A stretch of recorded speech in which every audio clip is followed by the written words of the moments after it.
This is my list of the best movies of 2022. Here we go.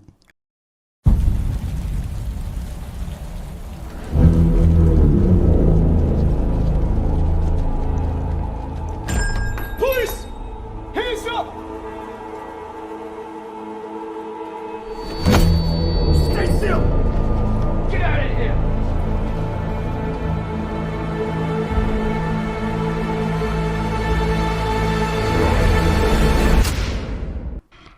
Number 10, The Batman. The Batman brings the Batman character to its core. Here it isn't another action-packed movie about Batman, but here it is more about the characters, and we get Batman as a detective for the first time in live action. The movie is written and directed by Matt Reeves, who chose not to direct Ben Affleck's version and instead wanted to go another direction. And this direction is a very interesting one. It's more isolated as a story and it's more about the characters. The best comic book movie of the year. Number 9, Top Gun Maverick. Here we go. In 3, 2, 1.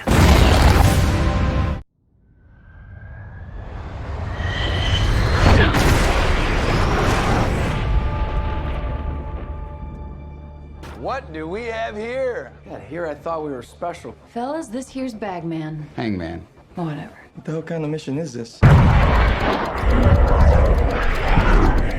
This sequel is a long-awaited one, and Tom Cruise is both producing and playing the main role. This movie is what you call a blockbuster with characters that you have some interest in because you have seen them before and you understand the characters' relationships very well if you have seen the first movie. You do get callbacks to the first movie, but it's not on the nose, and you get a pretty engaging story in this one, with Cruise shining in the role of Maverick. A great movie that shows how a sequel is done. Number 8, X. Farmer's daughter, take one. I need to be famous, Wayne. All the best people are. Ain't nobody else out there like you. You know why? Why? 'Cause you got that X Factor. Our days of struggling may soon be over. Hollywood, here we go. So this is it. Our own studio backlog. X came out of left field for me. By the trailers and promotional material, it looks like a Texas Chainsaw ripoff. And sure, it does take inspiration from it visually, but the story and characters are something totally different. This movie has more depth than your usual horror movie, and the story is great from beginning to end. Number 7, The Menu.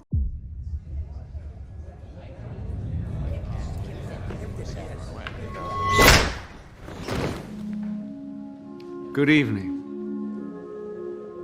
Welcome to Hawthorne. It'll be our pleasure to feed you. Tonight will be magical. Over the next few hours, you will ingest fat, salt, protein, and at times entire ecosystems. We're eating the ocean. We're eating the ocean. Are you crying? It's just I find it all very moving. So it's okay that I'm not as into this as you are.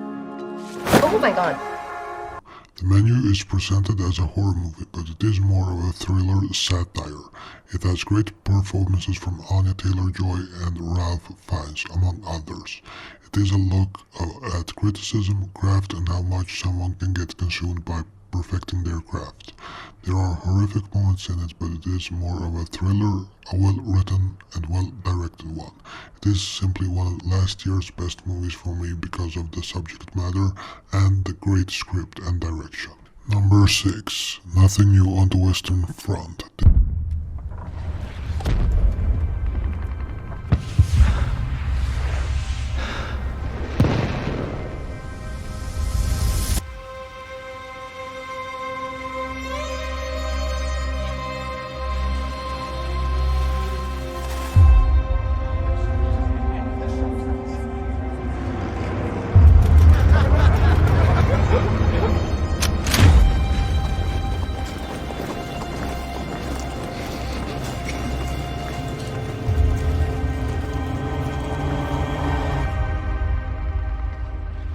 This is a movie that is very hard to watch because it doesn't pull back on how terrible war is.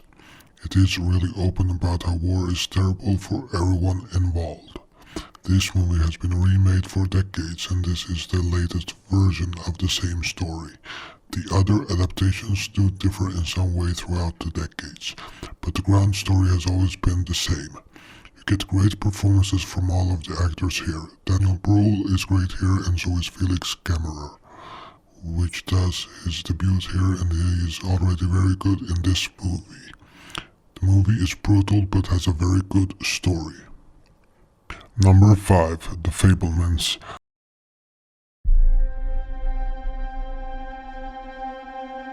Movies are dreams that you never forget.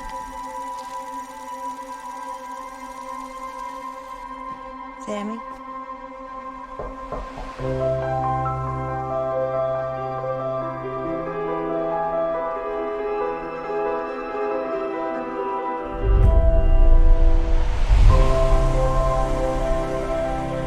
Lights change how everything looks. It's hard to find our house. Ours is the dark house with no lights. In this family, it's the scientists versus the artists. Sammy's on my team, takes after me.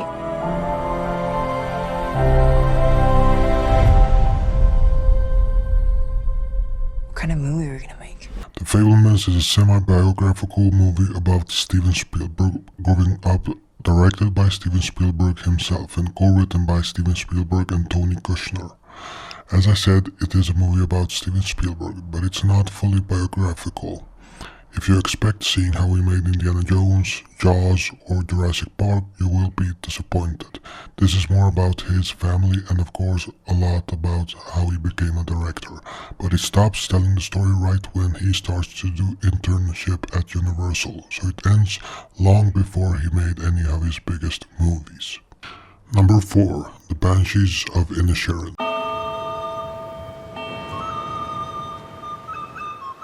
Call Sonny Larry. Didn't you and he used to be the best of friends? We're still the best of friends. No, you're not. Who says we're not? Sit somewhere else.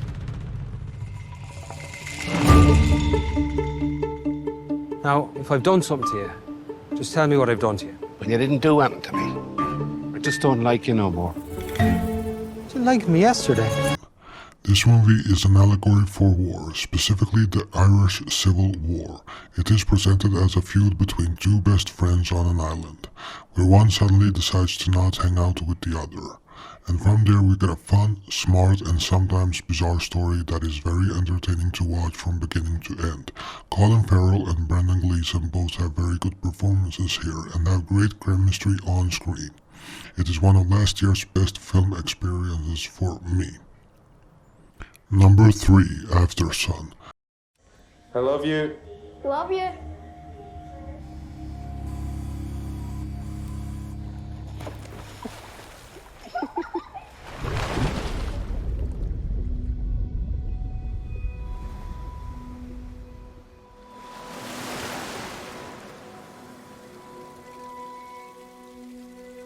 Why don't you go over and introduce yourself? Dad, no, they're like kids. Why don't you go over and introduce yourself? Sophie, they're like old. Aftersun is about Sophie, who thinks back when she as a child went to vacation with her father Callum. It is a story about the father trying to keep appearances with his daughter when they are on vacation in Turkey. But we slowly get into what happened and how Sophie is processing what happened. The movie moves back and forth in time to show what happened during both the vacation and how it affected Sophie's life. This movie is a masterpiece, everything from the performance from Frankie Corio, who has a film debut here, to the cinematography, editing and direction. Number 2, The Whale. I know these rules can feel constraining, but remember, the point of this course is to learn how to write clearly and persuasively. Think about that. Think about the truth of your argument. You're an amazing person, Ellie. I couldn't ask for a more incredible daughter. Are you actually trying to parent me right now?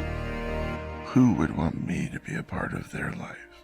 The Whale is just perfectly written and directed in every way possible. Brendan Fraser has a fantastic performance here, and he is perfect for this role. The movie is very melancholic, but that is also what the movie's strong point is. The script is adapted from a play, and the movie takes place for the most part on one location. It has great character arcs and great dialogue between the characters. Every scene is compelling, and Darren Aronofsky's direction is top-notch in this one. The prosthetics for Brendan Fraser are expertly made, and they only used CGI for it to make some parts work better in the story, but the suit is practically made. This one really is one of the last year's best movies, and Brendan Fraser really deserved that Oscar. Number 1, Boiling Point. I'm literally down a corner now. Hey, I'm round a corner, give me 2 seconds. Alright, ta-da. I'm looking at her. What's that say? Oh dear. It's a fucking joke, isn't it? And it's her first week, so it's my responsibility. It's not a first week in any fucking kitchen, though, is it? There's a million kids out there who would die for this fucking opportunity that you've been given. Hey. Merry Christmas! Mandy, it's time and time fucking again. You're not doing the orders, man. I can't do my work. I didn't do them last night, did I? I'm sorry, I apologise. I apologise if I said sorry. Andy. Hello, mate. Namaste, chef. Namaste. Good to see you, mate. Yeah, nice to see you. Boiling Point is about the restaurant owner Andy Jones, and it is a one-take movie which really fits the hectic life of a high-end restaurant. Andy finds out, embarrassingly, that his 5-star health and safety rating has been downgraded to 3 stars following an inspection. The movie is very much so tension-filled, despite the story not being horror or thriller. It is a very grounded story about this restaurant staff and their restaurant on an overbooked night. Through dialogue you get who each character is. You also get the conflicts in the story. It is a very stress-inducing movie, and it was the intention of it too. The story might not be for everyone, but it is a very well-told story with a very well-defined character and sharp dialogue. A great movie should make you feel something, and this movie definitely does. This is my very late list of the best movies of 2002. There was some movies I saw too late because of later releases where I'm located. This has been Boogeyman Cinema. Thank you for watching.